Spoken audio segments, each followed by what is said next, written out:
Welcome back, everybody, to Not So Giant Women. Well, we're doing Onion, friend.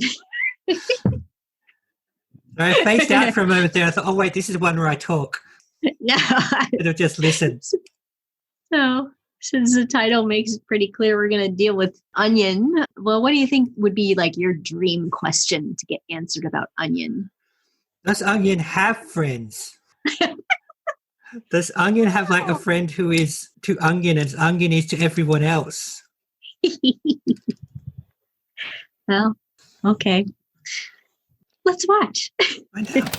I've got my wine. Are the crystal gems will always save the day. Could even bring Onion for Steven to hang with. Oh, well, that sounds great to us. What about you, Steven? You ready for another round with this guy? Yeah, we'll see.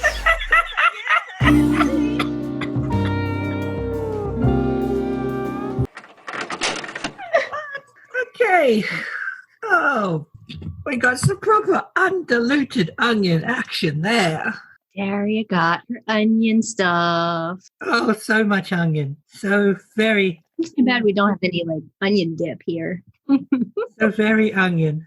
Yay! Okay. All right. We open on Steven making himself the perfect afternoon sandwich. Mm-hmm. Everything timed just so. Tries to entice Amethyst to lunch, but she's not in a good mood and she hasn't seen Garnet or Pearl, figures they're off not talking to each other somewhere. Steven figures his sandwich needs a side, opens the pantry to get some chaps, but Onion is in his cupboard, stealing the chaps.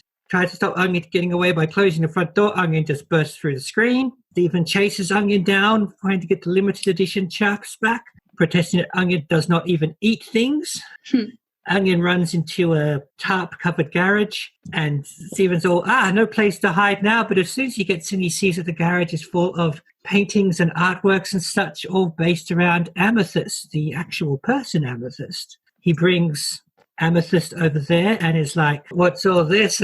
Look at all these. Onion's already disappeared to wherever he goes. I think Onion's kind of obsessed with you. Then someone says, who's in there? I don't know how you got past this tarpaulin. And then enter, carrying a shotgun, a middle-aged woman with familiarly pale yellow skin and, well, onion-shaped hair. It is Vidalia, Onion's mother. We'll say we do start putting some dots together on the Onion family in this episode, but moreover, it turns out Vidalia is an old mate of Amethyst's. They used to hang all the time with Greg and soon start just hanging with each other anyway because, in Amethyst's words, Vidalia was cooler. They do some banter back and forth. Steven is surprised that Vidalia is Onion's mother, probably enough surprised that he has a mother. Onion asks via Vidalia if Steven and Amethyst could stay for dinner, and much with Steven's reluctance, they do. Round a dinner table where sour cream is also hanging out. Vidalia says it's been some time since she saw, quote, Farty Marty, just for anyone else who needs another thread on this family connected. Recounts that now she's married to Yellowtail, the fisher, Onion's dad, putting it all together. We hear about how well these two used to be back in the day.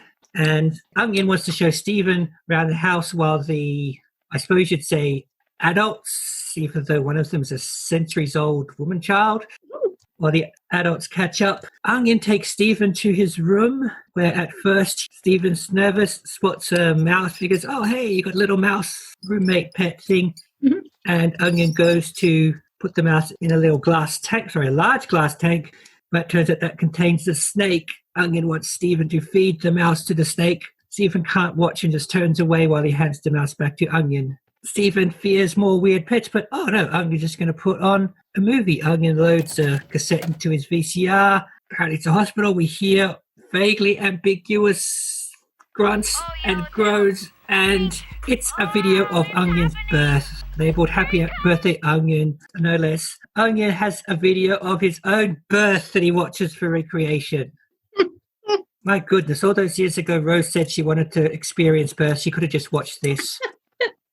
Onion wants to show Steven to a hole in the wall. Steven's freaked out just too much and says, nope, time to leave. When he gets to the living room, he sees that Amethyst and Vidalia are talking about the deeper pressures of Garnet and Pearl not talking to each other, realizes that they've got to talk this out. He can't just interrupt, and goes back to Onion to be shown into the hole in the wall, which leads into an air vent-like tunnel.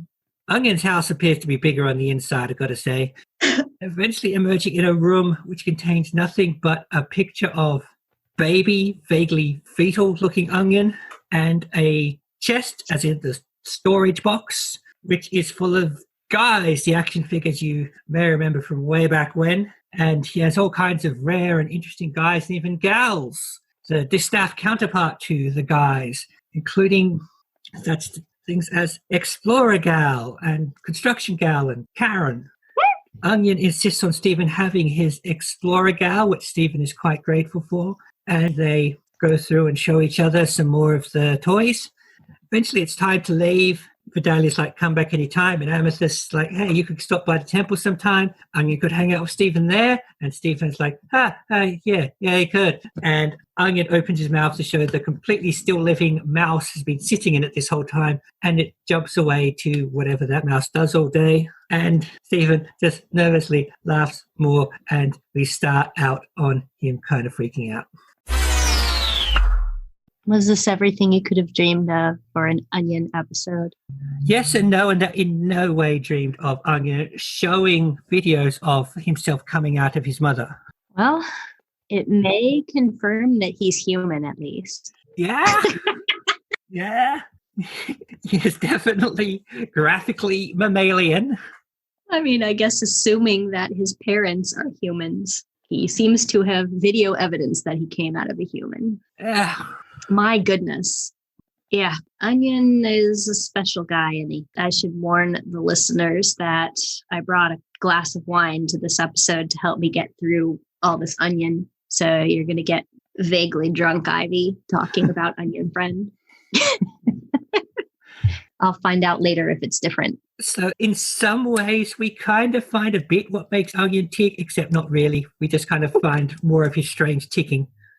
That's a good way of looking at it. Nothing is really too surprising. I mean, the birth video was a little bit shocking, but everything Onion did, it's kind of like, oh, Onion, of course you're doing that. The feeding the mouse, in fact, feeding the mouse to the snake would have been dark but practical. Right. Because people do. I have known people. Well, actually, the people I know who keep snakes usually order like already dead and prepared mice, but right. It's that at least is it. Even if he's doing live ones, at least in dark, but in keeping with nature, as Stephen notes. Right. Stephen didn't seem to be against it. He just didn't want to personally do it. He was kind of like, oh, that's terrible, but I realize it must happen. Yeah. And then Onion stuck the mouse in his mouth because Onion. And he wasn't using his mouth for talking, so it was practical. Yep. So he did Onion talk in this one. A lot of... which his mother recognizes has to be translated. So it's not one of those ones where we're kind of assuming everyone can understand him, just we can't. Mm-hmm. He's definitely speaking or not. He's definitely either speaking, he must be speaking some kind of language if Vidalia can recognize what it is, even if it is just Onionese. Yeah, I guess there are a lot of sort of different theories on what that is, like whether, because there are some kids who have forms of like selective mutism, or the way that they talk is just understood mainly by people who have been around them for a long time. But then we have the compounding factor that his dad talks like that, and it's like handled like it's a language almost, but it sounds like people on peanuts. Wah, wah, wah, wah, wah. So I guess we mere Anglophones just can't make sense of such things. We're not as talented as Vidalia to be able to translate. Do you think Sour Cream can understand it? Well, he has referred to those sounds before. You're right. Yeah, as my dad's all going round. So yeah, it's back in Joyride. Yeah, so it sounds like he understands them. He doesn't really say anything this time, so we don't know if either or neither is his kind of default, his mother tongue, as it were. Mm-hmm. So, yeah, we got that confirmation, Sour Cream and Onion, as if we really needed it. yeah, and Vidalia, and we got a reference to Marty, which yes, granted does not say, but heavily implies that this child who looks like Marty is in fact half Marty, being sour cream. Right, that Amethyst is observing that sour cream got really big. I used to be bigger than him. Have you heard from Marty lately? That kind of Yeah, Marty. And we already had that. They look a little bit alike, thing. Yeah. So while this isn't a lock, it certainly points to the idea that Marty left Vidalia someone to remember him by. I think it's more or less confirmed what they were doing in that van. Yep. Yep. Yeah. I think by this point you could decide on a read that Marty is not sour cream's father, but you would be stretching the avoidance of some obvious clues. Yeah, I think so. And the way Amethyst and Vidalia were talking suggests that Yellowtail came along later and is more likely to be Onion's biological father. Yeah, and sour cream has referred to him as his stepdad. So that's right, it was stepdad. So I guess we understand the Onion family, except we don't know what the hell their last name is. Rather, we understand how they're related to each other. There's a lot to understand that we just don't yet. Right. And like the other cool kid families, we know Buck's last name is Dewey, and we know there's him and his dad, but we don't know anything about the mom in that situation. And then with Kiki and Jenny, their last name is Pizza, and we also don't know the pizza mom. We have the pizza grandma, but we only have pizza dad. So what the heck? Where's all the moms? Steven is hogging all the moms in Beach City. That's my theory. There's a lot of single parents in Beach City. There are. And the Frymans, too. There's no Mrs. Fryman. Well, even back with the pizzas, there's no granddad pizza. Yep. Yeah. No granddad pizza and no mom pizza. So who else? Well, we've also seen Sadie's mom, right? I haven't seen Sadie's dad. Huh? We haven't seen Sadie's dad. No. So, yep. Wait, who was Sadie's mom? I think that you theorized it, right? When we saw somebody that you said looked like Sadie. Oh, not Jamie, the other postal worker. Yes, the post person. Yeah, yes. But no Sadie-looking dad. Yeah, so I just wondered if I blanked the Sadie mother and daughter moment with all the emotional episodes. I don't think there has been anything except those two were shown together in a crowd scene when they were being rescued, run out of town in The Return. Okay, but something to go on at least. Mm-hmm. Although Vidalia wasn't there. Vidalia wasn't in that crowd scene, but I think they just hadn't figured out what she was going to look like yet.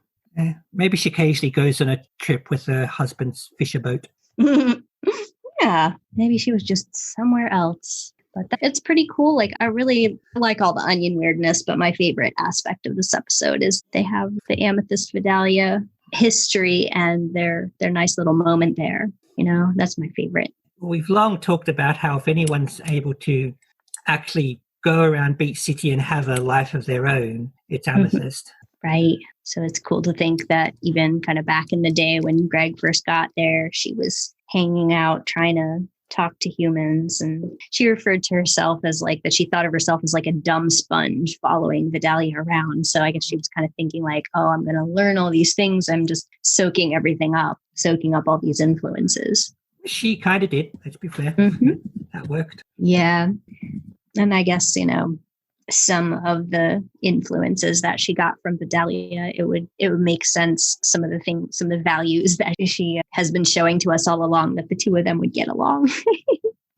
Vidalia's she may be a mom walking around in slippers, but she is a badass with a shotgun that somehow got past the sensors. Oh, I don't know how you got past this tarp. Yes. This is private property. Yeah. He just walked into the garage past the tarp and how'd you do that? How'd you get in here? Hilarious. I really like that reveal. I like when they walk in there and the place is covered in amethyst images. And Stephen thinks it's Onion that's obsessed with amethyst. Well, you don't want to rule anything out when it comes to him. It's true. He was hiding in a cupboard just waiting to be discovered. Yeah, he was just, in the cupboard just because. Mm-hmm. I'm sure eventually someone will want these BBQ chaps. So I'll just sit here. That's really funny. Obviously, Vidalia is not what you call a helicopter parent. Oh no. Yeah, she doubled down on that. Kids got to express themselves and just kind of free range children kind of philosophy going on there. Not that we didn't already kind of have everything we needed to conclude that by seeing what Onion gets up to. Yeah, well, sour cream seems to be turning out pretty much okay. So whatever issues Onion's got going on, definitely his own. Making sculptures of the heads of people at the table and licking them. Yes, we need to talk about that. That was, watching that was, I feel like the pacing on that was so perfect. He's just staring at Steven, who seems to be mildly flattered that Onion has made a sculpture of him, until he licks it right up the back of the head and then lets it all fall out of his mouth into a sloppy mess on the table. And Steven's just staring at him like, what the hell are you doing? And then says, why do you hate food? It was funny. Wow. But the rest of them were eating noodles and butter. And before that, Amethyst didn't even want to eat the empty container from Steven's special meal that he probably never got to eat. But she was willing to eat the tea bag after she was having a nice bonding time with Vidalia. So that was cool. And Stephen getting the timing perfectly right in his sandwich ingredients. There we got to go, okay, you got to put the rashers on the fryer now, then start the kettle here, and then do this bit. So it's all ready at the same time. And then you stand there and you watch, and it's time. Okay, spring into action. Get it all. So relatable moment right at the beginning. Definitely. That's funny. So what else? Any other thoughts you had on meeting a new character, meeting Vidalia? Yeah, I do like her. She does remind me in an exaggerated way of people I know. Yeah? I've known, I suppose, what you might call the garage creative type. Oh, sure. Not always with the wild noodle head licking children. But yeah, they're kind of out there, always alluding to even wilder younger days. Mm-hmm. My mom does that a lot. She's like, I was a hellraiser. I'm like, you're wearing slippers. You don't know what I've done in these shoes. I love that line. Oh, yeah. I believe my mom that she was probably a hellraiser. I don't know if my parents were. They haven't disclosed, huh? Yeah. Onion's poster of The Door reminded me of The Room, the Tommy Wiseau film. Oh, I haven't seen that, but one of my friends my best friend has made a bunch of references to it, so I recognize the most common references to it, I think. Well, it seems like the sort of film Onion would just deem a masterpiece. Oh, well, I wouldn't be surprised. His room could have been a lot more disturbing, and I'm glad they didn't really go there, that they just made it sort of, okay, what's going to happen here? This doesn't seem too bad. Yeah, it's normal until you're too close to the edges. Right. Or you might. As we said, even the pet snake isn't that weird. Even if Onion's handling of the situation is a bit bizarre. Mm-hmm. Yeah. Then the lights are going on and off, so that makes the atmosphere very different.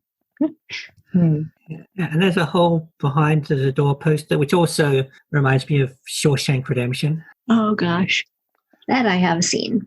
So I don't know if that's supposed to be their basement or where else in their house that Onion's guy's chest or guys and gals chest is kept. It's all just in there somewhere in this house. I'm not sure what kind of room there would be that would be led to directly by the air vent and not have any other ways to get in. Yeah. Like a secret passage. And they were all just crawling along horizontally. So yeah, that house is, I don't know, maybe it stretches a long way out the back. Maybe. I never really put that together. I'm not very good with spatial anything, so I wouldn't have noticed if it made sense. I'm not great, but I do notice when something vastly outsides its exterior to interior. It's funny. Yeah. But he definitely seems like the kind of kid who would have a private crawl away space where he puts his stuff and spends time, other than somebody else's cupboard. Yes, got some kind of system. And I think Stephen was also a bit relieved to figure that, or keeping his action figures in a trunk is at least kind of normal compared to all the things he could have been doing of those toys. Yeah, he was right up to the last minute expecting him to open the chest and show him something horrible.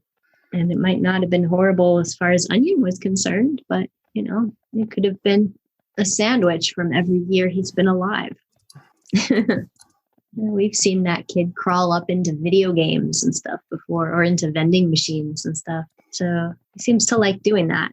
Yeah, I don't know how he's going to handle life if he grows up and gets too large to fit in all these spaces he wants to stuff himself into.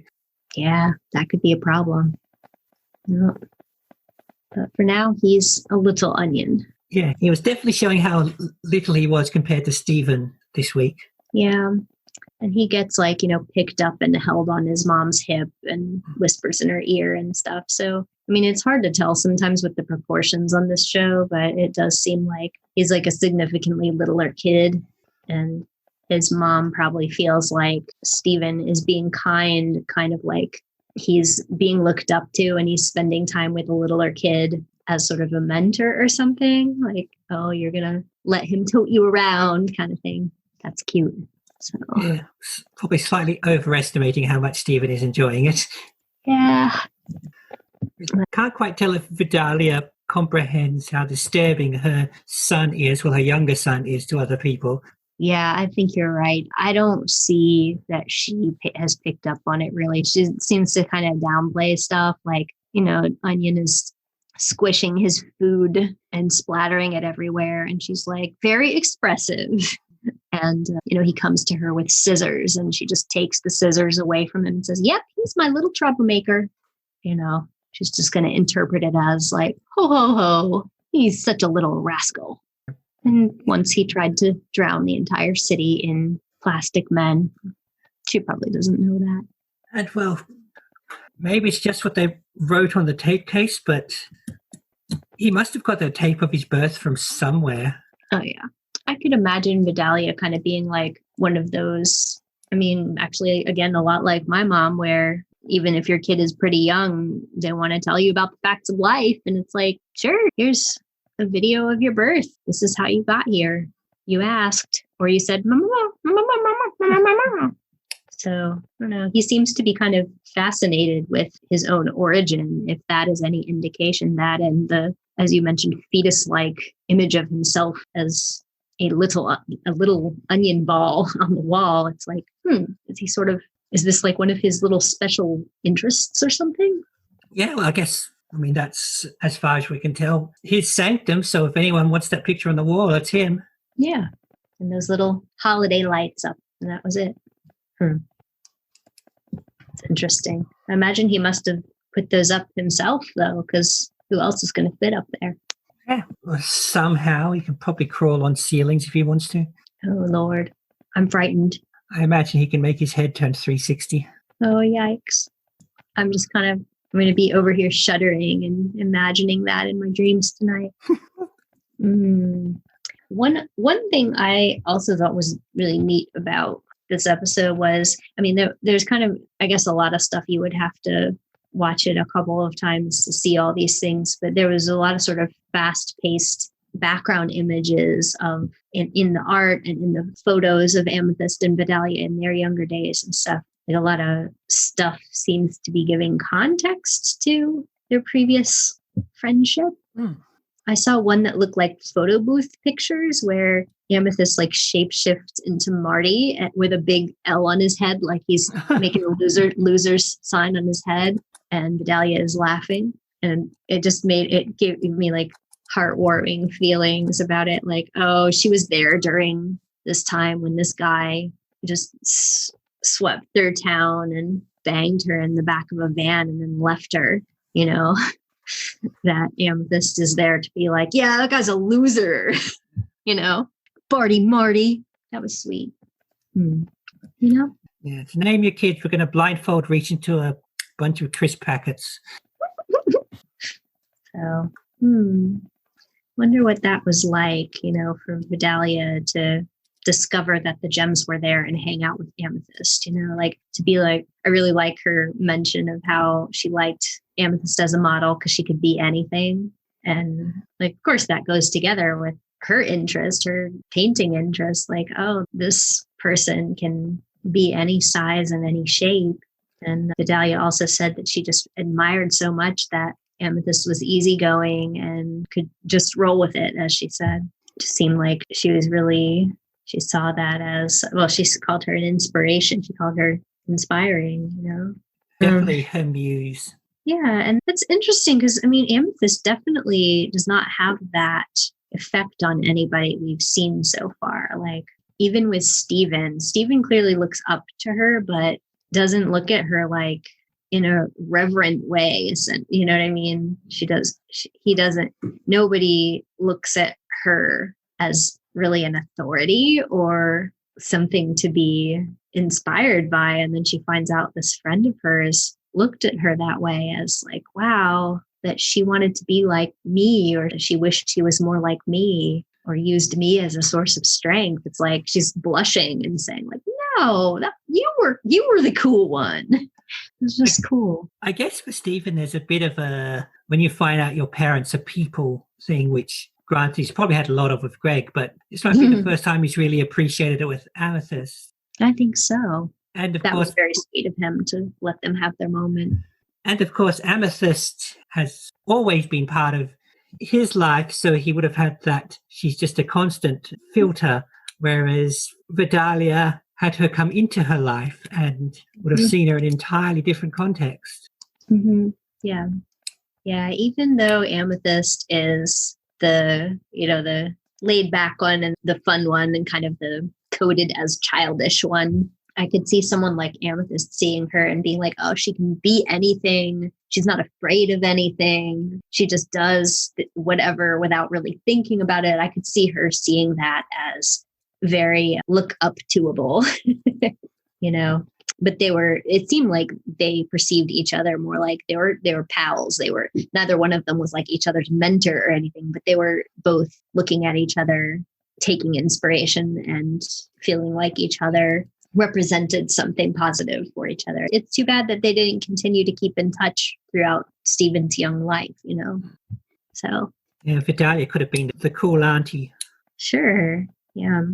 And up to this point, Amethyst hasn't really been like, well, we had an episode where Mayor Dewey said that he thought Pearl was the hot one. And we had an episode more recently where Jamie was into Garnet, but nobody's been like, none of the humans in town have mentioned any kind of special relationship that they wanted with Amethyst. But then it turns out she had this close human friend. So that's kind of nice to know. Yeah, though it's not entirely surprising, as she's always been the one who's been more able to relate to humans everyday humans on a mundane level, if you will. Right. I definitely cannot imagine either Garnet or Pearl like going over and hanging out with a human just for fun. You know, I feel like Garnet could maybe like hang out with certain people, but it would be sort of like she would just be there. And Pearl would be like, okay, this is pointless and nothing is being accomplished, so I'm going home. Well, Mayor Dewey's hotness of Pearl and Jamie's in love with Garnet was all very one-sided. In fact, we're not even sure Pearl's aware of the former, whereas Vidalia's friendship with Amethyst is definitely reciprocated in a two-sided street. Yep. Yeah. It's interesting that there hasn't been any humans that expressed that about Amethyst up to this point. You know what I mean? And for the most part, with the possible exception of Greg, most of Pearl's relationships with humans that we've briefly seen are more like being polite to the neighbor you don't know very well, which is as much Pearl's nature that she would subscribe to whatever the gem version of Emily Post manners are. I agree. Yeah. Well, we've seen Amethyst go off and do stuff in town on her own when she was a wrestler and such. So, yep, it's true. So I've always kind of worked on the assumption that Amethyst essentially has a towny life that we just don't see very often. Yeah. So there's been a couple of mentions where she's referring to humans and she'll just describe them like, hey, why is Donut Guy breathing fire and stuff? Like she is familiar and she's around, but she doesn't seem to know their names. just like when Pearl called Ronaldo Fribo by accident. That was funny. Like they're just these humans around, and like eventually they'll be replaced by other humans, and why learn their names? Hopefully that's changing. Well, as Amethyst has pointed out, she is herself from Earth, so she does have that in common with the humans, even if not a lot biologically. She is technically an Earthling. Yeah, I know she spends a lot of time with Garnet and Pearl, but at the same time, it's like, I wonder if she kind of feels like she's more like humans because she likes to eat and sleep, and she finds their forms of entertainment entertaining. She's not like when they went to the arcade in Arcade Mania, Amethyst's conclusion was, this place is fun. And Pearl's conclusion was like, humans find such interesting ways to waste their time. And even though the time scale is fairly rough for this, it does seem that built up human civilization was becoming more of a thing when Amethyst emerged than it would have been many thousands of years before when the others were around. So Amethyst could have been born into a world where towns and cities, even if they're not necessarily modern day towns and cities and built up human settlements, are a thing. So yes, there's a lot of colonial business attached to that, depending how things worked out in the Gem Earth history. Yeah, I guess they haven't talked about that as such. But it does seem a safe bet that however it came about, that towns and cities are a more recent thing and might have already been part of the landscape literally when Amethyst emerged from her cave, rather than, not quite sure what the real world timeline is like for this exactly either, but when the gems arrived, there would have been more nomadic native people, and depending on exactly how long it is, possibly what we now term cave people. Trying to remember I think Pearl said something about 5,000 years for the kindergarten. So she didn't specify when Amethyst came out, but I've always had the impression it's significantly more recent. 5,000 years is like, it's, if it was similar in the area and the time for actual North American history, the Europeans would not have arrived yet in those times, but when it was being set up by the invading gems. But there's no extra information about when Amethyst came out yet, I'm pretty sure. So she might have, by the time she came out, there might have been the Europeans Europeans setting up their towns and things. And again, that's based on some rough non-knowledge of North American history in the real world, a complete lack of knowledge of North American history that we already know is somewhat different on their Earth. And I'm possibly accidentally cross-pollinating a bit with local Indigenous history as well. Sure. Current guess is the local Indigenous people have been around in Australia for 80,000 years or so. Quite a difference. Compared to 5,000 years from gem invasion. But again, even in real history, neither set of Indigenous people were known for building big towns and cities. Nothing industrialized, definitely. So if it is the case, and again, just talking in terms of Amethyst personally rather than larger colonial issues, she could have emerged into a more industrialized age that could be a more comfortable environment for her, if that's, as she said, all she's ever known. Right. She didn't say how long she was in the kindergarten by herself either, but she just called it a while, I guess, before Stephen's mom and the others found her. A lot of vagueness about timelines. Yeah, and as I've said before, I'm quite happy if this is a different history and they make liberal use of comic book time and fudging and that sort of thing, and what feels right as opposed to what makes sense. As I've said many times with Greg, who, yeah, sure, we should be looking at around the 90s or turn of the century for his and Rose's younger days, but that doesn't feel right. It feels like he should have been around in the 60s. We just ignore that. That would put him well into his 70s or so by now. Yeah. It's like for my generation, my parents are boomers, and my dad is 67, and he grew up in, the 60s and 70s, and you would have definitely seen vans like that in his day. But it seems like they're implying that Greg is more like, if the timeline works out right, he's more like he's our age. And when I look at Greg, I'm thinking like, oh, that's a dad. That's like my dad. But if he's a parent of someone Steven's age, and, they haven't really revealed a lot of the details for us to piece anything together at this point, especially. I wouldn't be surprised if they're kind of going on that broad, what feels right for the mood as well. Yeah.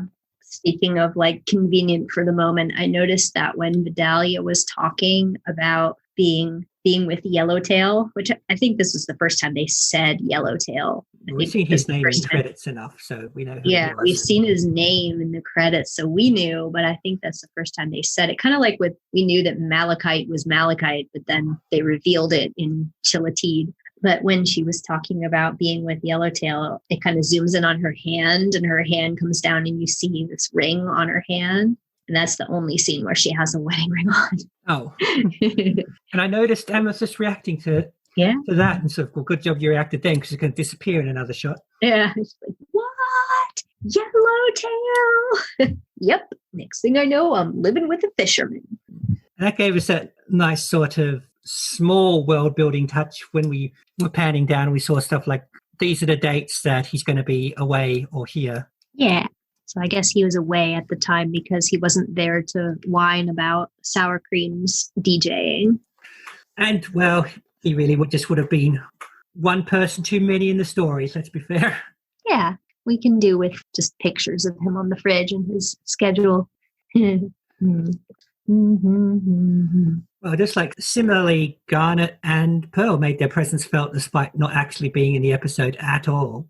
I really like that they are showing how sort of like the main fight there is affecting other people in Steven's family, and that Amethyst is bummed out and is being affected by this. Kind of a similar way to how somebody's child would be. Like if your parents were not talking to each other, how that would affect the kid. I don't think of her like she's their child, but there's definitely this dynamic. They have this problem. She wants them to fix it, but she knows she doesn't have any influence to get them to do it. So she's just stuck having to be in this miserable atmosphere. And it's nice that she had Vidalia to talk to about what she's going through. And it's a nice way to fill us in on anyone who might have missed the previous episodes or is jumping back on and seeing where they're up to. Amethyst's, both the line and the delivery of not talking to each other. Yeah. Right. Those two are in a snit about something. Amethyst is in a snit about the fact that they're in a snit and is feeling bad about it. Stephen is either blissfully ignorant or too optimistic or too focused on his lunch. We know he's not literally ignorant, so he's probably just feeling too good because he's got the perfect lunch. I don't think he got to eat it unless he went home to get Amethyst and he just ate the sandwich. I'm going to headcanon that happened because that was a perfect sandwich. Yeah, he got everything so right. He just didn't get to have his chaps with it, and that's okay. Maybe he's got some backup chaps, but they're not limited special edition flavor. The limited flavor. Steven seems to develop an interest in stuff that's just going to go away. First cookie cats and then barbecue chaps. Which reminded me, and this is a very specific thing, and it only just happens, there's no way it was in the creator's mind.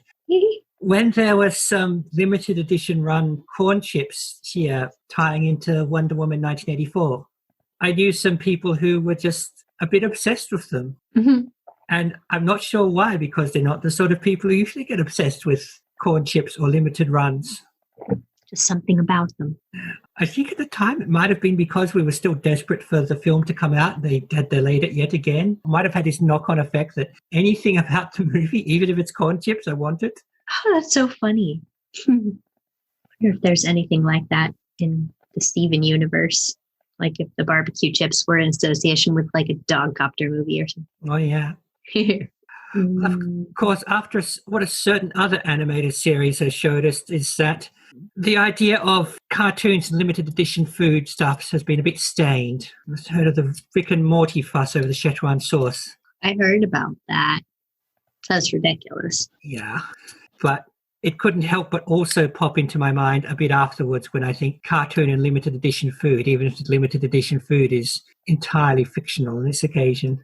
And again, that can't have been in a creative mind because it just hadn't happened yet. Yeah. What else can we say about the all-encompassing onioniness of this episode?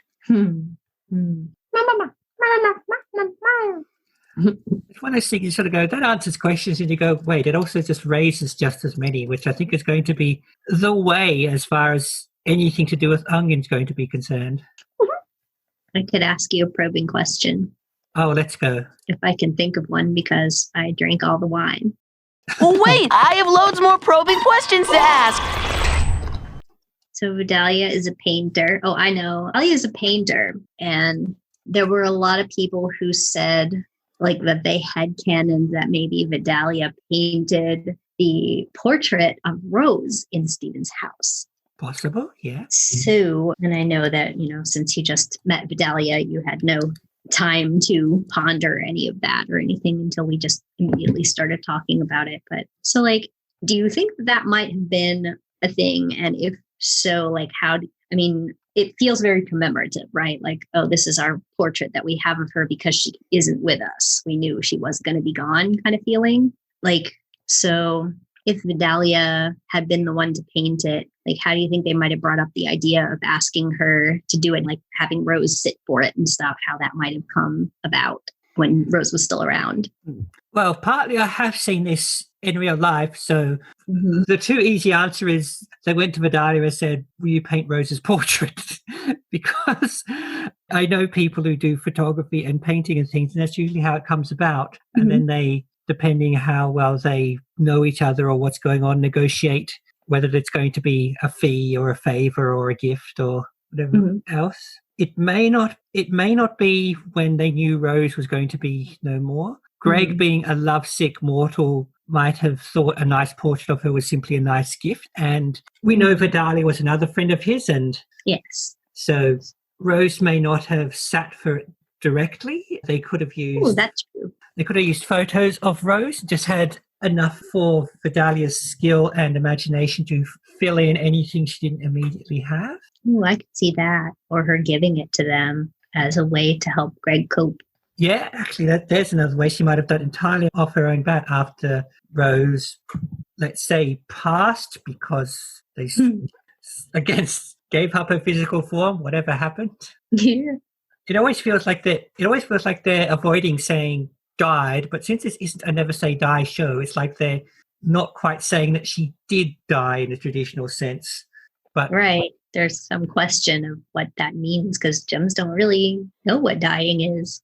But yeah, after she ceased to be around, Vidalia might have thought, oh, poor Greg, and he's sad and he's missing Rose and I'm missing Rose, and my way to express my grief is to paint the person I miss, and I'll give it to the lover of the person I'm missing to give to them to remember her by. So actually I'm going off that one now. I like that one. And what if he tried to put it up in his van? They clearly did have photos and videos and stuff of her, so I guess it's true that she definitely wouldn't have had to sit for it. It just looked very posed, I guess. But Rose always looked, in images of her that were left behind, she looked very statuesque. You know? So I think between the raw material and Vidalia has been doing Amethyst pictures even in time she hasn't seen Amethyst, so she obviously isn't a I need a live subject person. And Amethyst could do an impression of Rose, as we've seen, awkwardly. Yeah. Well, that could have made it all weirder, and maybe it did. Maybe that's part of what happened all those years ago.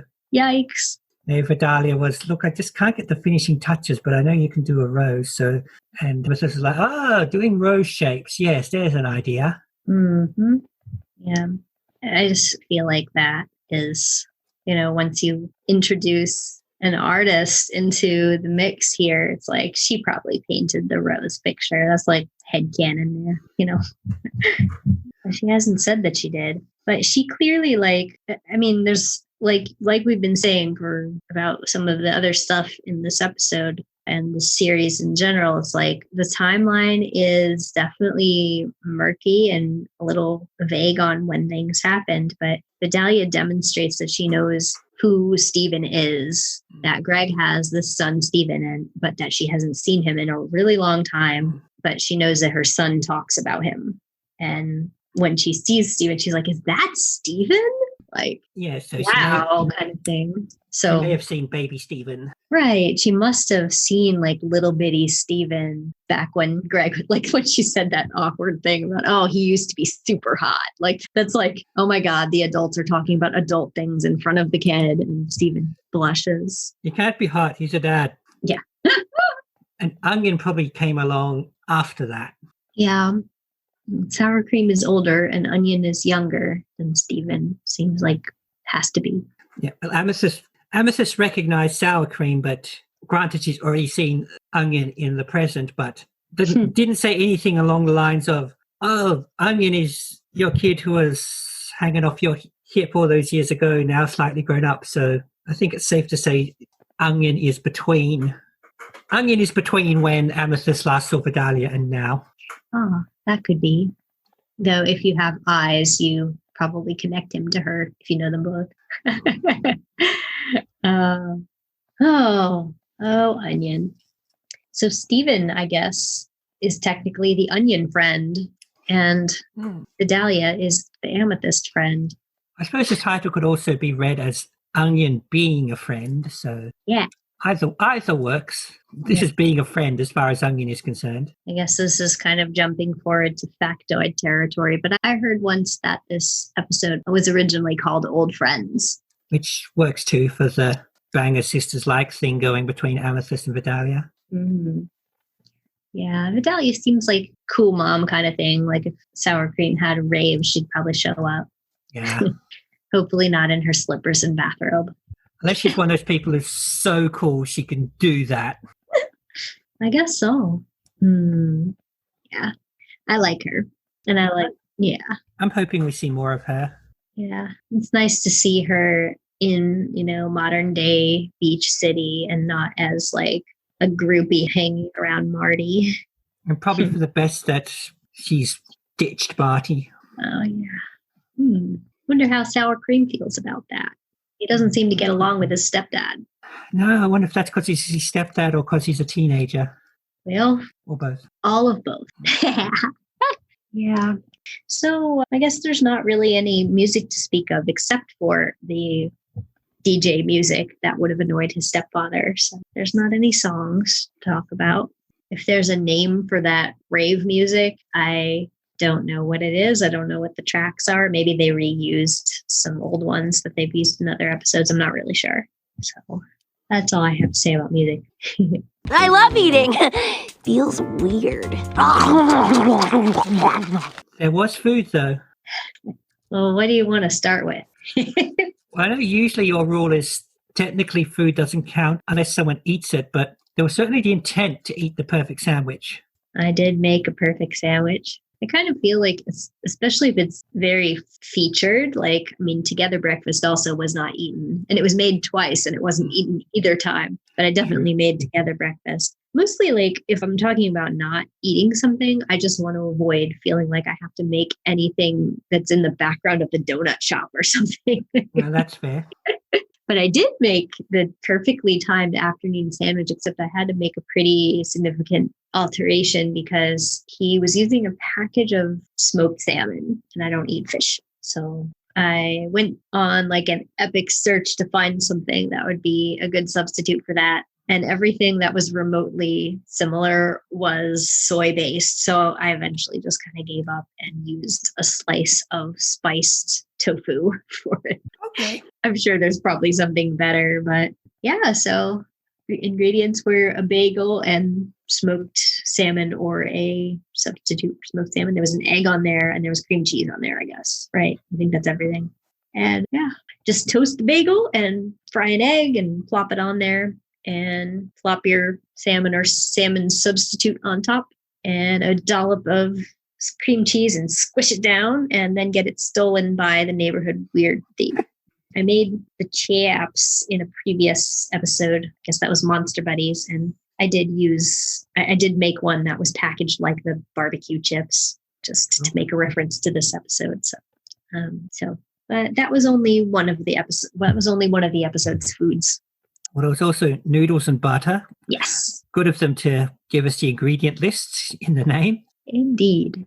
So that is not a complicated recipe at all. You just boil some noodles according to package instructions and drop some butter on it. And that is what I did. But I have kind of a story about that because I kind of assumed that they were all eating the same thing and that Onion made his sculpture of Steven's head out of like squishing noodles together. But later I found the like prop sheets and stuff, and they said it was mashed potato head. Well, it reminded me of making stuff out of mash in Close Encounters. Yes. I think people have said that is one of the references, that they considered that to be a reference to building like a mountain. Yeah. Is that right? What they did? Because I've not seen Close Encounters. Is that what they were doing? Yeah, it's kind of I can't quite remember myself, but it was some similar sort of structure, if not actually a mountain. Okay. So it's so long since I've seen it. But yeah, that is what it brought to mind, is because that's such a memorable part of that film, which I just said I couldn't remember. Yeah. So at first I just assumed it was also Noodles and Butter and you can kind of squish noodles into shapes. And before I discovered these prop sheets, I tried to do that with noodles and make a Steven head. I have a picture of it, that like a Steven noodle head, but later found out that it was supposed to be mashed potatoes. So I also made a mashed potato Steven head, which I did not lick and spit out. I dropped a line there. But yeah, there's only so far you want to go on method. Yeah. But it's Steven Onion does seem to be the type of kid who, we know he's very picky about what he eats, if he eats at all. So it wouldn't surprise me too much of Vidalia being pretty obviously permissive parent, that she would give him food that she knows he will eat, even if the rest of the family is eating something else. So I think I used instant potatoes or something and made a sloppy Steven head. So I have photos of that, which I will include in the visual versions of these recordings. Excellent. I'll have to show you my noodle monstrosity too. But you know what? I've gotten into a couple of disagreements with people who, they concluded that it was noodles as well, like I initially did, and thought that I had made a mistake. Like if they see the mashed potato one, they're like, why isn't it a noodle one? And if they see the noodle one, they're like, why isn't it a mashed potato one? I'm like, hey, this is what happened. But one of the people who saw that I had made a mashed potato head called me a fake fan. And I was very mad. I was like, you want to talk fake fans? I have the Crudiverse sheet. Now tell me who's a fake fan. We're so petty. Yeah. But I'm like, nobody calls me a fake fan. I'm the one who made a Steven head out of mashed potatoes. You're not going to say that to me. I'll fight you. Technically, Vidalia only refers to the Noodles and Butter as being what Amethyst ate. So that is true. But I guess because of the sort of vagueness in the shapes and the colors were very similar with what was on their plate and what was on Onion's plate. But they said on the model sheet that it was mashed potatoes, so I believe them. Plus, it's a lot easier to sculpt mashed potatoes, I will tell you that. That I can imagine. But I like Noodles and Butter. They're pretty good, actually. Yum, yum. No other food. I didn't try to make like a little model mouse to put in my mouth like Onion. Which he didn't eat, so. Exactly. That's my excuse for not making a mouse to eat. And nor did the snake. Yep. The snake's probably subsisting on leftover butter and noodles or mash or whatever Onion actually had, because he didn't actually had it. Not sure what else snakes eat. Do they eat bugs? I think some do. There's so many different kinds of snake, of course. Yeah. I think they do mostly like those little small animals like that. I have heard of pet snakes being just fed on little chunks of meat, like from the butcher. That makes sense too. So I guess it depends on the snake as to whether, I don't know, they're obligate rodent rodent or whatever. Yeah. there's not too much to tell you as far as like factoidy things, but I heard you make note of, you noticed Lamar on the title card.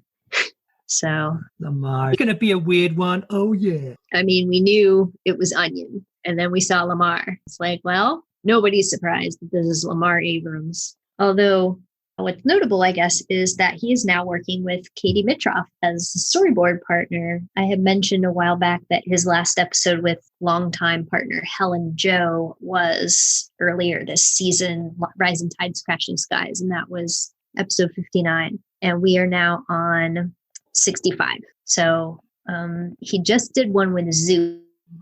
He did Chilatine with Zook, and then he has a few episodes later, he has a new storyboard partner. But Katie will be working with Lamar for a long time, so get used to him. The first time together, and now this is relatively permanent. And we're still in the Stephen Bomb. This is the third episode of the Stephen Bomb, so that's trivia, I guess. And the Garnet Pearl clash remains, even if they're not actually seen this week, as we discussed. Yeah. It's off screen, but very much still feeling like part of an arc. Yeah. And as mentioned, I really like that it's showing how it's affecting others in the household. So they released, like promo art of before the Stephen Bomb 3 was released. And this one was represented by, let's see, I think it was the mouse. They drew a mouse. So after we see the episode, it all makes sense. But beforehand, we're just like, a mouse? Why? That's how most of the promo doodles seem to work. It's like, what? Yeah. Then you see it, it's like, oh. Yeah. But they showed us all 5 of them, like the 5 episode Stephen Bomb with these vague images. And the middle one is a mouse. I'm like, why? It's an Onion episode. What do you want? Well, he marries the mouse. Right. Yeah. Mouse wedding. Why not? Wouldn't have necessarily been weirder than what we have. I do have a pretty funny one. Let's see how much of this I remember, because it was a long time ago, about gals. So when we first saw the guys, that was the first Onion episode. That was way back in season 1, episode 15, right? Onion Trade. And he had the guys. And there was that cute little reference to guys under your supervision. That stood for that. And somebody asked notoriously slightly trollish and responsive Steven Universe writer Matt Burnett on Twitter, what does GALS stand for? And he said, Gals Against Lazy Stereotypes. I did wonder. That was funny to me. And they said that they, like, within the universe, it was like a 80s nostalgia wave that they brought gals back for a limited time or something. Or wait, maybe that was the guys. Maybe guys are back in production as a nostalgia wave, but gals weren't back in production or something like that. And that's why they were really hard to get. That's why Steven was surprised to see them. But you never want to ask Onion, where did you get this? You don't. It's like how She-Ra had a whole new show and He-Man hasn't yet. Yeah. Which I did watch all of, so I'm even gayer now. She-Ra? I watched it all too. I enjoyed it. Oh yeah. Yeah. Person who does Katra's voice is the same person who does Stevani. Yes, that's right. I remember noting that at the time, going, I know that voice, and checking the credits. You sure get to hear a lot more of it in She-Ra than you do in Steven Universe. Come on, Connie and Steven, give us some more.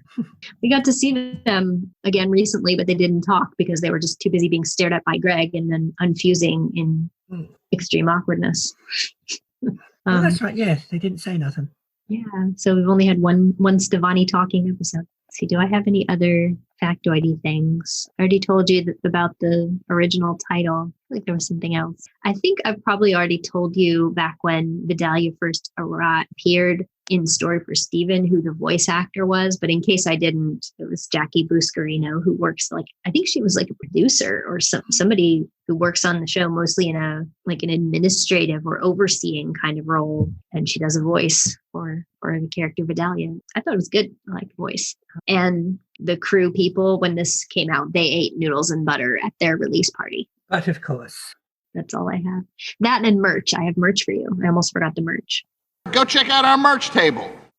I think I've partially showed you these before, but I want to show you all of my magnets because the first magnet here is a guy's magnet. Let me see. I have to adjust my camera so that you can see this. Okay, There, all the guys. And I could have showed you this in onion trade, but I think I showed you an onion thing. So it's a magnet. And I have a bunch of other refrigerator magnets that are this size. And I think I've showed you one other one a long time ago. I think I showed you Crying Breakfast Friends or something, but there's a Cookie Cat one. And these are all usually on my fridge. I peeled them off to show you today. There's Dog Copter. Hey! I'll just show you the whole collection. I've got one from On the Run, which is Stephen getting attacked by a raccoon while Amethyst laughs. Yeah. You're so great, Amethyst. There's a lion. Ah, lion looking cute and sweet and, I don't know, probably sexy to other lions. Yeah, that's a screenshot from Lion 3 when he was trying to get back into the house after Stephen kicked him out for laying on his face. What else? There's the Crying Breakfast Friends one, I think. And I think I showed you that one. I'm not sure. Familiar. Yeah, that's just the logo. There's Stephen on Cookie Cats.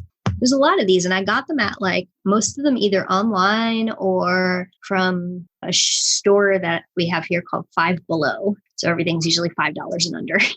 Do not want to peel apart. This is a comic book cover. So it's not in the real show's style, but a few of them are from comic book covers. That's also a comic book cover. Pretty close to the show style, though, these ones. Yeah. This one's really blocky. There's the gems fighting. Is that Coleman Engel, I think, is the artist? Yeah, Pearl in particular looks different on that one. Yeah. There's these very heavy lines. I'm trying to show it to Daria. For those who are just listening, I'm trying to show it to Daria on the screen, but sometimes there's a glare because they're very shiny. So there's Stephen looking up at clouds that look like fast food to him. That's how Stephen. We have just a little logo one. This is my whole collection of flat magnets. So we have a logo and another logo and a couple more comic covers. These are by somebody who later becomes a storyboard artist. Ah, yeah, that one you can mostly tell the art difference because of the shading as well. Mm-hmm. Yeah. And both of these are from the original 8 comics where they were on the cover. So, and I have the comic covers, or I have the comics that have this art on them. So that's all I think I have let's see, how many is this? 1, 2, 3, 4, 5, 6, 7, 8, 9, 10, 11, 12, 13 magnets in my collection. I have some other ones that are different shapes, but I just decided to feature these ones because I happen to have one that had guys on it. And unfortunately, there's not a lot of onion merchandise. So that was the closest I could get. There's no onion Funko Pop or anything. No onion plushie. Because he's basically shaped like a Funko Pop already. Yeah. I have 2 toys of him that I've showed you from other times. That Funko Mystery Mini. And I believe I've also showed you what's the name of those pint-sized heroes? I think I showed you those ones because it's the only one that has a Jasper figure. And I showed you those when Jasper appeared in the return. So that one has an onion as well. But not a lot of other onion going on, sadly.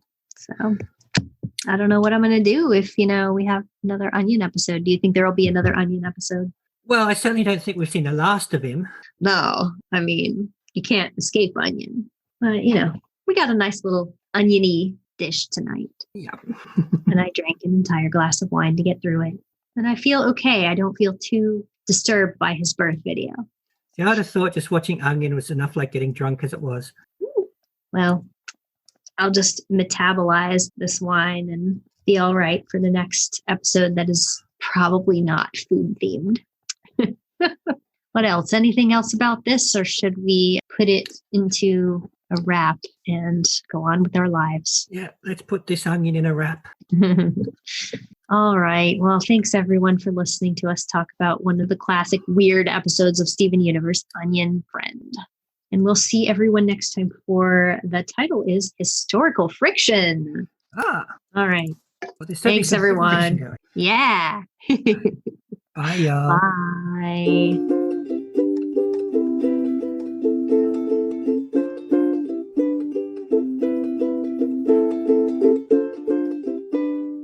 You've been listening to Ivy and Daria on Not So Giant Women. You can find episodes of the show in video form by looking up Not So Giant Women on YouTube. Or in audio form at anchor.fm/Not So Giant Women or your podcatcher of choice. You can also find us on Facebook. Audio production by Daria. Video production and music by Ivy.